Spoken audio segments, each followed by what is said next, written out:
integrative medicine. She's a social media superstar. Women are not soft, delicate creatures.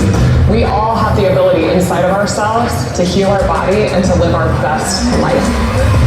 If you want to be hard to kill, you want to prioritize building lean body mass because muscle is a metabolic organ and it is a great reservoir for carbohydrates. But we're not showing girls what their bodies are capable of. It's about being stronger today than you were yesterday.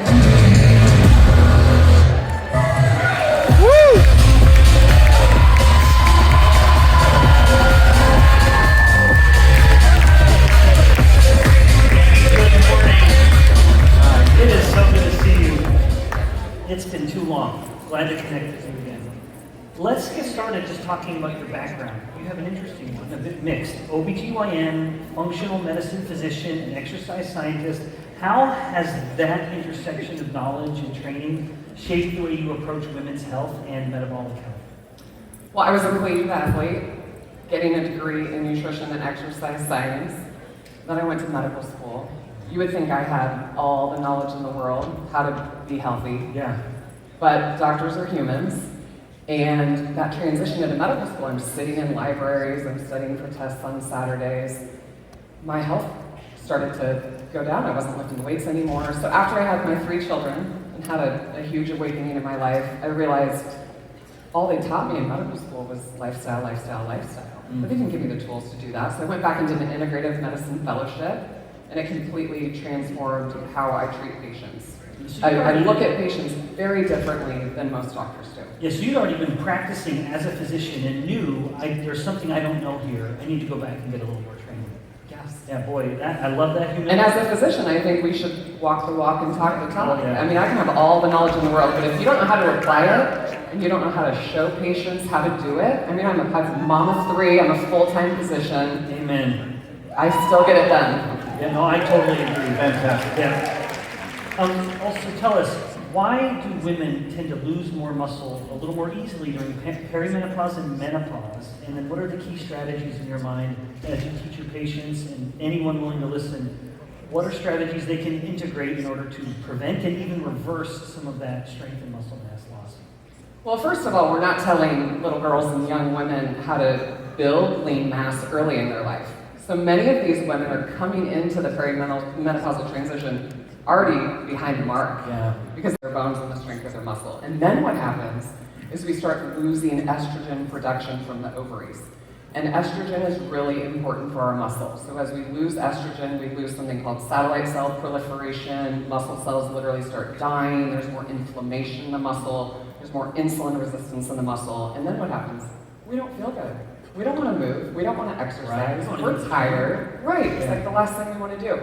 And so then that starts accelerating the rate of lean tissue loss. So there is a hormonal shift in perimenopause that starts to make that hill really steep. And if you weren't already doing a lot of those things in your 20s and 30s, it feels like an insurmountable task to start, in your 40s. I love that point. The idea of entering that stage of life with as much muscle mass as you can get. That's such a brilliant idea. Love it. That's impressive. Jamie, there are some people here probably that are either new to or intimidated by lifting or resistance exercise, those types of things. What would you say would be your blueprint for building muscle mass and strength safely and effectively?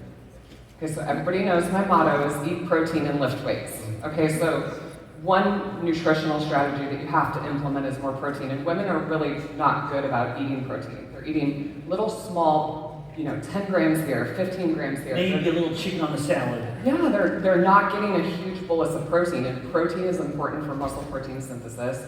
The reason that you hear people on social media say eat 30 to 50 grams of protein is because that would equate to about 2.5 to 3 grams of leucine.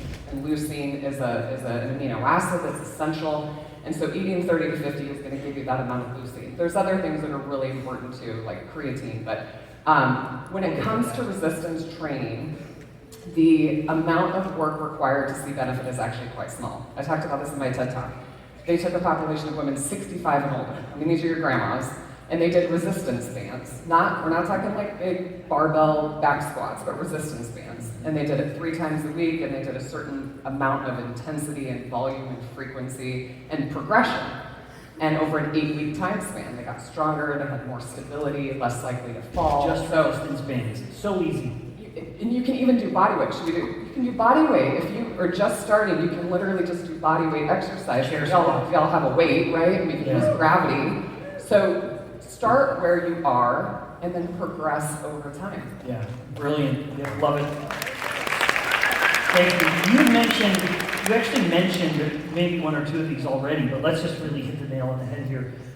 Let's talk about supplements. Of course, Unicity is the one hosting all this, some of the most intelligently designed supplements I've ever seen. What is your take on supplements like creatine, leucine, both of which you might have just mentioned, HMB, a little less common, specifically for women, and how in your mind would they fit into a comprehensive muscle building plan? Supplements are great. I take supplements, but what I tell my patients and my followers, we have to have the base of the pyramid solid first. Dial in. You don't mean base of the pyramid being grains. Dial in. No. You mean the flipped? No. Yes.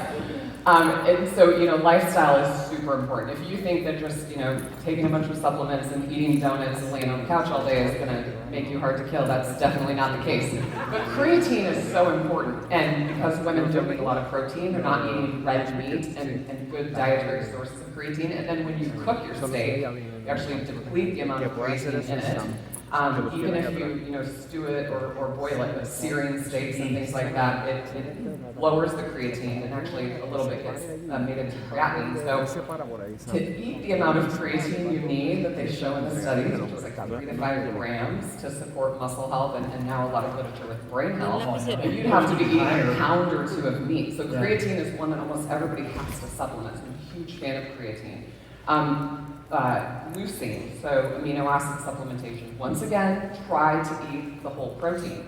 But if you are older, sedentary, immobile, maybe from an accident, an illness, or something like that, these supplements like leucine and HMB become even more important at stimulating, telling that muscle metabolically that we still need it. So I think supplements are excellent, and you want to use them strategically.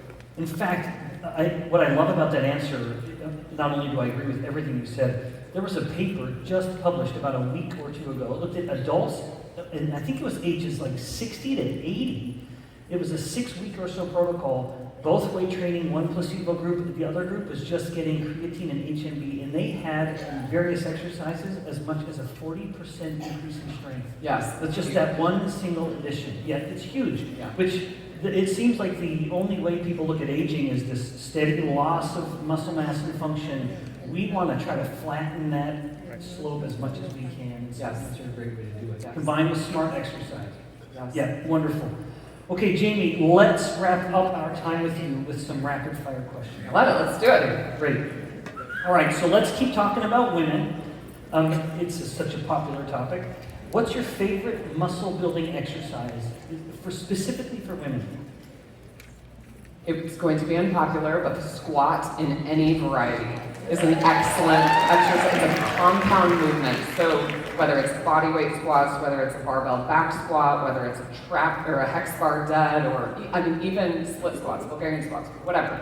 When you do that, you're using major muscle groups like your quads, your hamstrings, your glutes. You're also using your core. You're working on your balance. But as we age, our ability to even stand up out of a chair, the sarcopenia and the weakness is almost always in the quads, glutes, and hamstrings. So if you don't want to be that little old lady that's having to get one of those power lift chairs where you saw grandma, right? She's always doing like this. Some form of squat. Wonderful. And I like what you said, compound, because a gal may hear this and think, well, if I just need strong quads, I'm just going to sit and do a little leg extension. That's not what you're saying. You're saying that in nature, if we're getting up, sure, we're using our quads, but we're also really using our glutes. We're using our low back. Yes. And when you load up a bar, you're also strengthening even your upper back and shoulders. Absolutely. So compound, a big, busy movement. Love that. Okay, next one. One myth. What is one myth about women lifting weights that you wish would just, if you could wave your wand, you'd say, I'm going to get rid of that myth from everyone's brain. What is the myth that needs to disappear? Women think that if they lift any sort of weight that they will become big and bulky. And I will tell you, yeah, I've heard that so much. Personally, and taking care of women, that's literally all I do in my practice. It takes years and years of consistent strength training and progression to achieve, the physique that most of these people are thinking of in their mind. But even then, it's all what you see on social media is Yeah. probably steroids and testosterone. Yeah. In fact, I've always said, We think it will make us less feminine. right. And that's the stigma that I'm really, really trying to break, is that women think that being physically strong somehow we lose our, femininity. Less That's ladylike. Completely and utterly wrong, and it's bad for women's health. Yeah, wonderful. I love that. Last question, Jamie. What would you say is the biggest benefit to building muscle that most women don't expect until they got that muscle? What's the biggest benefit they might not? Really, the mental clarity and the confidence that comes with weightlifting. I've yet to meet a woman that can get in the gym and back squat, and she doesn't feel confident in other areas of her life. And as a mom of 3 little girls, it's even amongst young girls, they have better grades in school, they have less mental health issues, they have better social lives, so I think there's so much to be gained. When I go to the gym, I'm not really in there because I want to be the best back squatter in the world.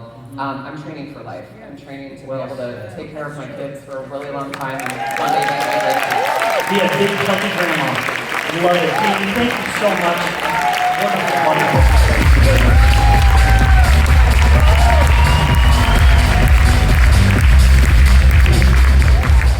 Genetics loads the gun. Lifestyle pulls the trigger. Dr. Nick, the fittest doc on Instagram.